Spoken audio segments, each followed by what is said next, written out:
Hello there, sword friends. Today I'm going to tell you about this sword right here. It is a Type 18B from Sterling Armory. And if you're unfamiliar with Sterling Armory, I'll put links in the description down below to where you can find more information about them, as well as other reviews and this, that, and the other thing that I can find, as well as weapon dynamics and specifications and the like.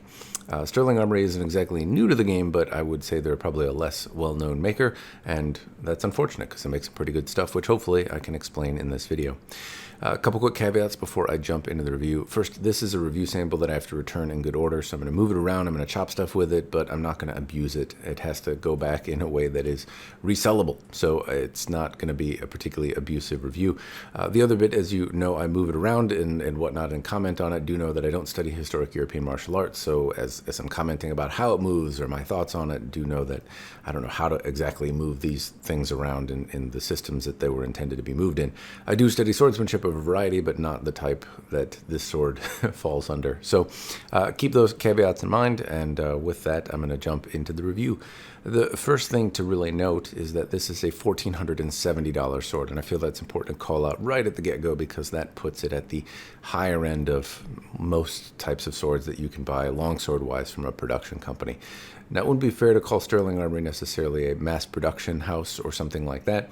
I'm sure they can make multiples of the same sword, but a lot of the offerings that I've seen from them seem to be pretty individual and more individually made. Kind of a small custom house or a small batch production rather than mass production type swords. So it's still a mass production sword, I guess, but at the same time, it's not. Take with that what you will. That said, at $1,470, it puts it kind of towards the top end of the market of mass production swords, if I want to qualify them in that realm. So the Albions, the Atrims, the Tinkers, the other types of swords out there that are high end in that $1,400-$1,500 price point. So as I compare things, I'm probably going to use Albion or other high-end makers as a comparison because this is a high-end sword in that variety. So bear that in mind, and hopefully I will explain and show you in the video if well, at least something that gives you a better idea of if it's worth your money or not. Anyway, on with the review. First thing to note is the pommel, the little wheel bit at the end. So there's a wheel pommel, obviously, and at the face, it looks pretty straightforward and simple. To the side, you can notice that it does have a bit of dimension. It's got some tapering to it, and the edges, so that as I grab them, are chamfered in such a way that they don't bite me. The wheel pommel doesn't exactly taper on the face of it, but on the side you can notice dimension. It also has some tool markings on it, and that's not necessarily bad. It has kind of a satiny finish to it, a little better than satin, but not quite. I can notice some tool markings, which isn't uncommon in swords, even at this price point, but it'd be nice to see it, pick a direction and notice less tool marks. The peen at the end is well done. There's a couple kind of misplaced hammer marks, if you will, where I can see that there's some dings on there, but nothing too terrible. There are also tool markings in the inset here in the wheel pommel, and those, I suppose, are the most noticeable. On one side, I can kind of get a fingernail on them, and I can kind of whack it there.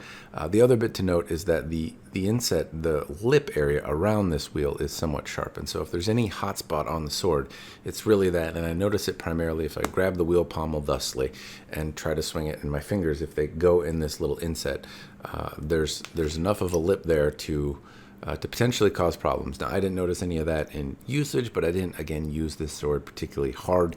So in the basic cutting and stuff, I didn't use a glove. It didn't bother me, and I can't say that my fingers really went in there, but as I kind of run my hands over the sword, if I were turning around or binding or doing something that might be used in the context of historical European martial arts, there's enough of a lip here that it could, I can shave my fingernail a little bit. There's enough of a lip there that it could cause a problem. So I think that's a pretty easy solution, and I think if you're sensitive about any of the tool markings, they're easy enough to address here.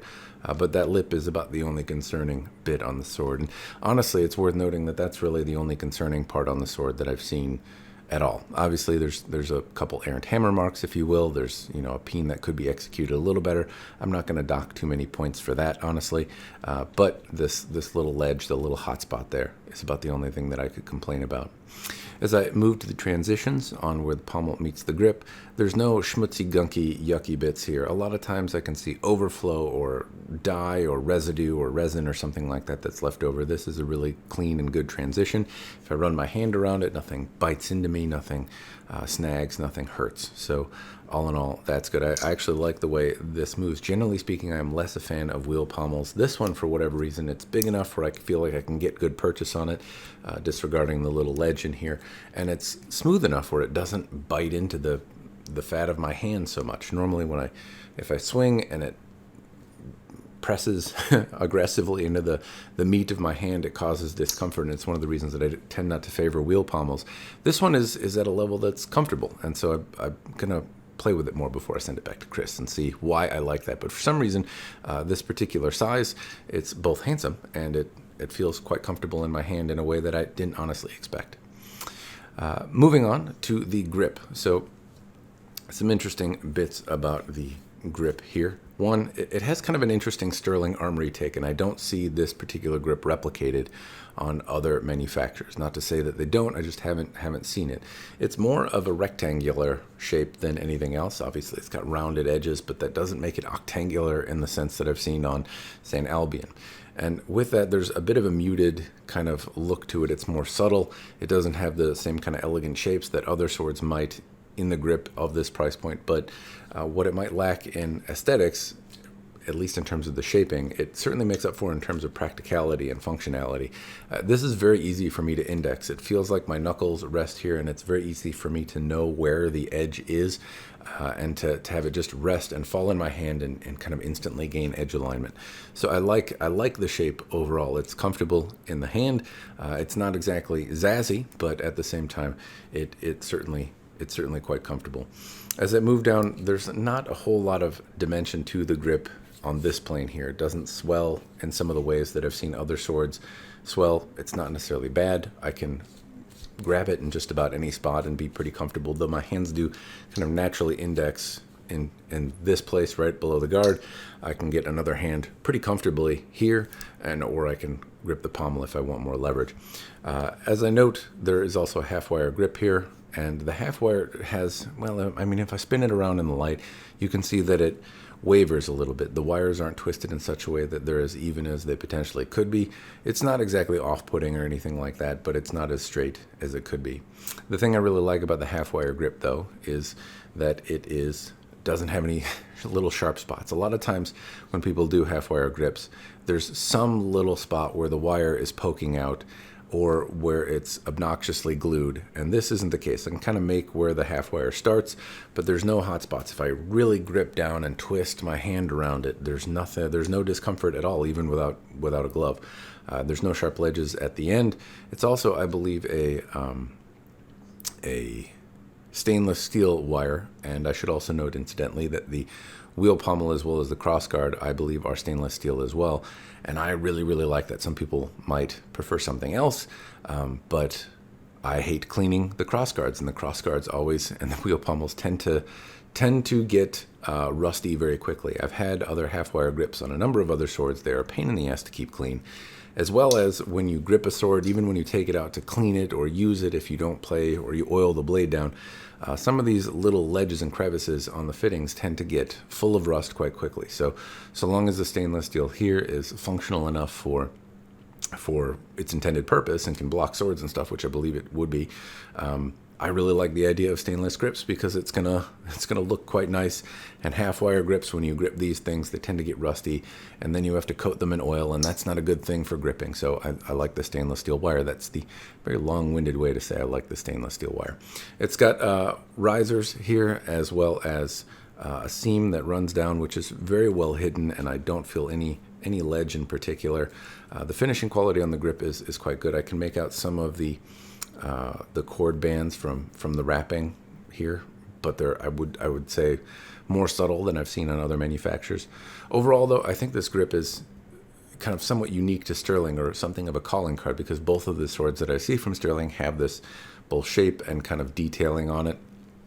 I don't think it's particularly zazzy, and as I look at it, for the price point, I don't find it particularly impressive aesthetically. Obviously, it's got a half-wire grip, but with the variations and stuff in it, it doesn't look like quite a $1,470 sword grip. When I hold it, though, it certainly feels like one, and that I would prefer it feel like one than look like one. Ideally, I have both, though.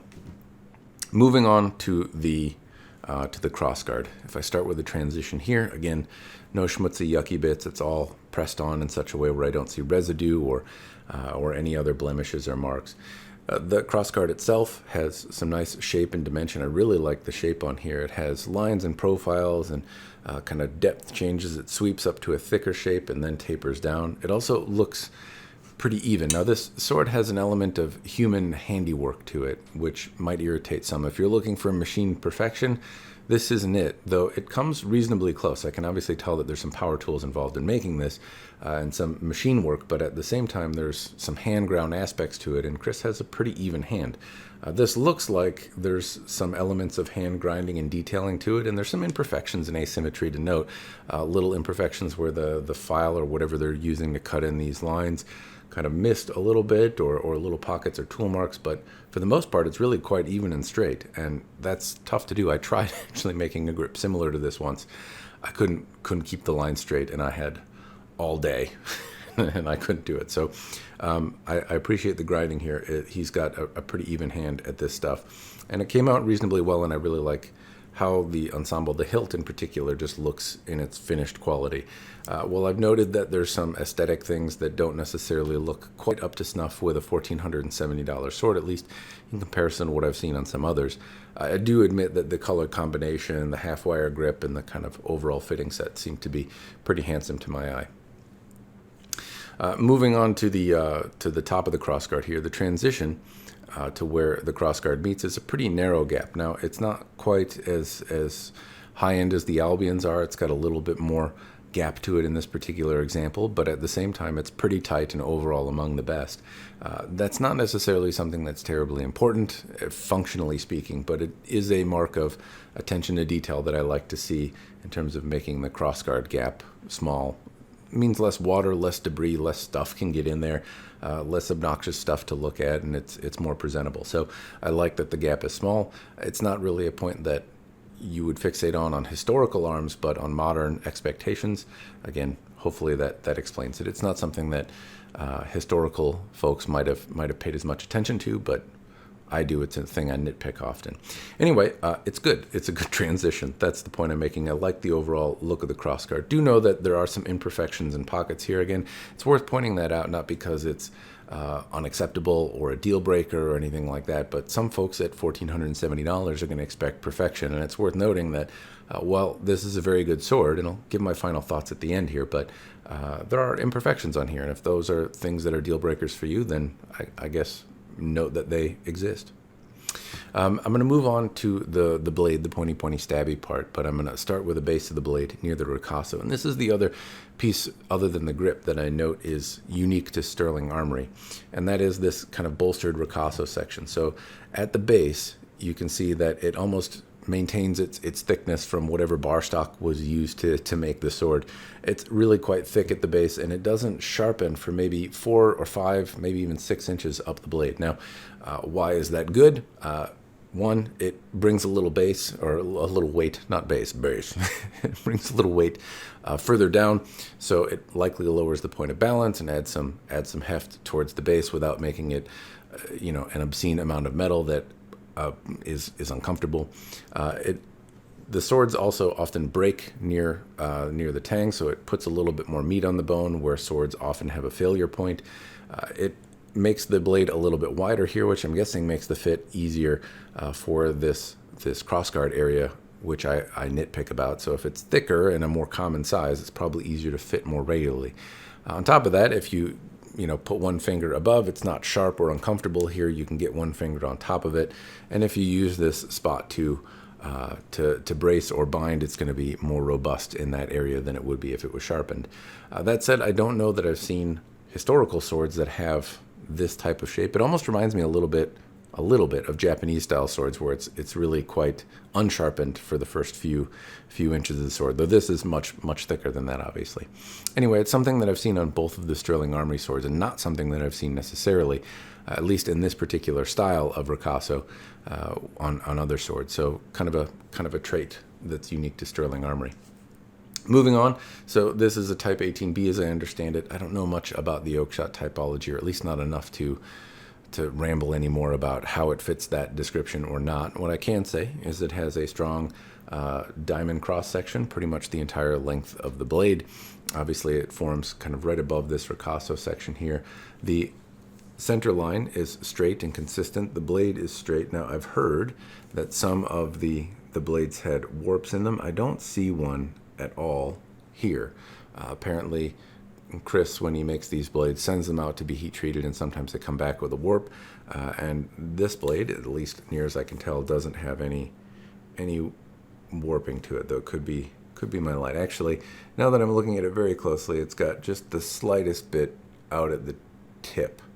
Maybe it could be the polishing or my light, but whatever it is, it's pretty fine.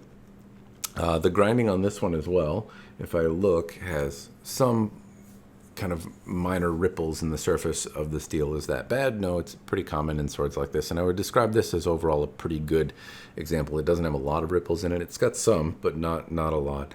And the planes and lines are all even and straight where they're supposed to be. It does look like, I keep staring at it. I can't tell if it's got a slight little warp up at the tip here, or if that's just my eyes playing games with me. Because in some angles it doesn't look like it, in others it does. I think it might just be the way the light is hitting it. You'd think I'd rehearse this and be able to describe if it was warped or not after looking at it, but I could have sworn it was not, and then anyway, I don't think it is. The shape, though, is unique unto itself, so disregarding the warp, assuming that it's not there, I have the dynamics computer that can maybe share some of what I'm about to share in terms of dynamics, but this feels like the tip is connected to my index finger here. So I feel like I could trim your eyelashes with this accurately. It feels very surgical in precision, which is kind of surprising given the size of this sword and the Type 18B. One, it might help that I can get a finger over it. Even if I don't, though, it just feels very, very precise. I feel like I have ultimate tip control here. And if I take this and show you a different angle and move it around, you can kind of see that this point of the sword is pivoting right up here at the tip. And so it has this blade presence, which is really very precise for a sword, again, of this size. The cutting profile, though, the node of the blade, kind of where it wobbles and where you'd want to hit the sword, isn't too far up either. And I cut some things closer to the tip, a little past the point of percussion there, and it cut really well. I really had a lot of fun cutting it. Both has the geometry as well as an edge profile that is very suited to cutting, and I thought it was a really fun sword to cut with. I did some bad cuts with it, and it was pretty forgiving. It was actually a really surprisingly good cutter. I thought it might be less because it's not as wide as some of the others. It also is got a little bit more flex to it than some of the other swords that I tend to be successful cutting with. But overall, this was very fun to cut, very easy to index, very accurate, and it was a fun tool to work with in terms of cutting. I really enjoyed doing some cutting with it. It has edge profile that's sharp enough to cut right through pool noodles, which implies that you need a pretty keen edge and reasonable edge alignment. It just kind of popped the noodle apart, indicating that it has that sharpness. Water bottles, again, very easy to thrust through, very easy to chop into. It overall was pretty successful in cutting those water bottles. Has a nice ring to it as well as I was cutting. I used it on a tatami mat as well, and it cut very successfully through the tatami mat. I was in a bit of a rush. My form is pretty bad, but tatami mat cutting was also very successful, and this was a fun and easy sword to cut with. Now, obviously, the things that I cut were not particularly abusive, and if the sword showed signs of wear, or if the edge damaged, or if it fell apart in what I was doing, that would be cause for concern. That wasn't the case, though. Everything went very smoothly. It was a comfortable sword to use. I haven't done thousands of repetitions of anything with it or practiced with it for months, but in the usage that I did have and the time that I have spent playing with it, it's held up really well. And overall, I can say that the build quality is such that it seems like an object that's going to stand the test of time and do well in lots and lots of use and the like. So anyway, take that for what it's worth. I think it's overall a pretty good sword, and I suppose that brings me to the point, do I personally think it's worth the money or not?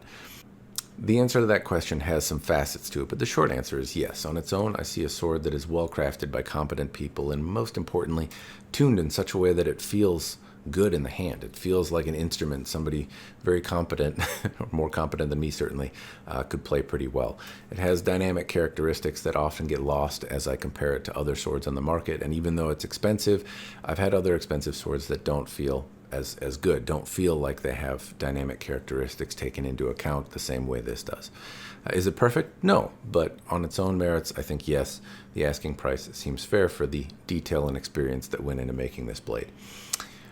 The other side of that, though, is the market, and there's other options on the market, and I myself would be hard-pressed to pick this Type 18B over, for example, the Albion Earl. I'm going to pick that sword even though I've never owned an Albion Earl. The closest that I've had is the Albion Svante, which is a different Type 18B, which is much more expensive and different, but I've never held or played with the Earl, but it's a Type 18B sword in a similar price category, and in looking at these two, if I were only comparing the two online, what would make me choose the Sterling Armory over the Earl, which is made by a company that is kind of seen as the gold standard Albion in the high-end mass production swords.